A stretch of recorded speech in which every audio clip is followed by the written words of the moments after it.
So today we will learn potential energy diagram. Potential energy diagram is a graph. Okay, I have energy right here on the y-axis. So assume I have some reactants that are producing some products.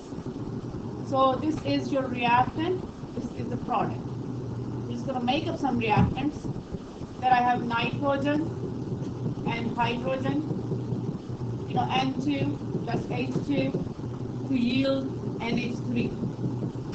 So nitrogen is going to bond with hydrogen. If you remember the Gauss diagram, the hydrogen-hydrogen bond. So these are your reactants. Assume the energy right now is 25 kilojoules, and this is 50 kilojoules, and then this is 100 kilojoules. So what I explained earlier on was that whenever you have the reactants, you're starting the reaction from here,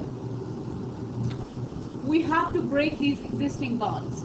This bond right here and this bond right here. I have to break it, and then I will be able to make new bonds. So when we break bonds, we need to add energy.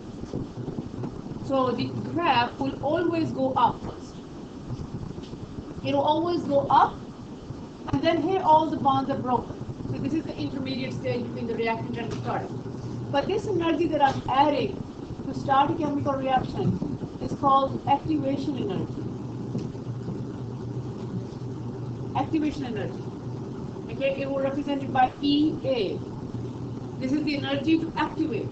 Activate means to start. So this is the energy to start a chemical reaction. And why the energy is being added? Because I need to add the energy to break the existing bonds. So once it takes enough energy and break all the bonds, this is called activated complex. The intermediate stage between the reactants and the products. And then when new bonds are formed, the energy is being released. So energy is being released as the new bonds are formed. So bond forming release energy. You also need to understand that making a bond, breaking a bond is endothermic, and making a bond is exothermic. Sometimes this is even a question. That when do we add energy? When the energy is released. The bond forming is always energy goes down.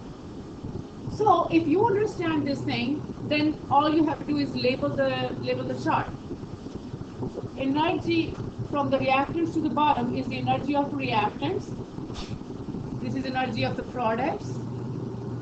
This is the energy of the activated complex. So the difference between the two energies, the difference between the reactant and the product. This is your reactant, this is your product. See here?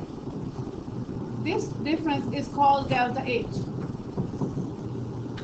So delta H is heat of reaction. And to calculate the delta H, I have to do heat of products minus heat of reactants, always. Regardless, it's a positive number or a negative number, doesn't matter.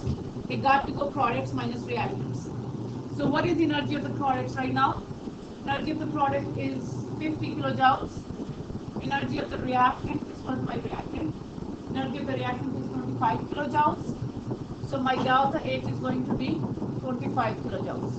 If your delta H is positive, which it is right now, it is going to be the endothermic reaction. Okay? Now let's add a catalyst. What will the catalyst do? Catalyst will speed up the reaction by lowering the activation energy. So you just draw an estimated curve and keep the peak lower than this peak. So this shows effect of catalyst.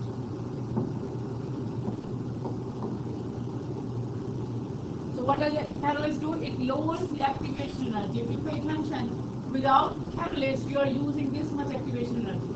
With catalyst, you only use this much activation energy. So you use all the rest of it. So this is, you don't, if I do a reaction without the catalyst, I am using 100 minus 25, 75 kilojoules. If I add the catalyst, it may take, 65 kilojoules. So it will take less energy, give me the same product. So what I was teaching earlier, it is a forward reaction.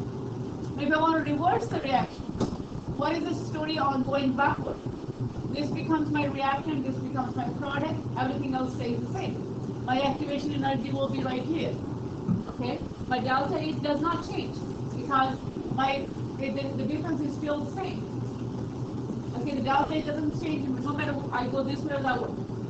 The only difference is that this way is endothermic, going forward it's endothermic, going backward it is exothermic.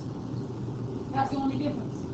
So just in general terms, this is what we need to know. So I draw a graph again. I start the reactants, add the energy, get to the product. Reactants, product, activated complex. So the energy required to start a chemical reaction is activation energy. If I add the catalyst, it will lower my activation energy. Take less energy, give me the product. The difference between the reactant and the product is delta H.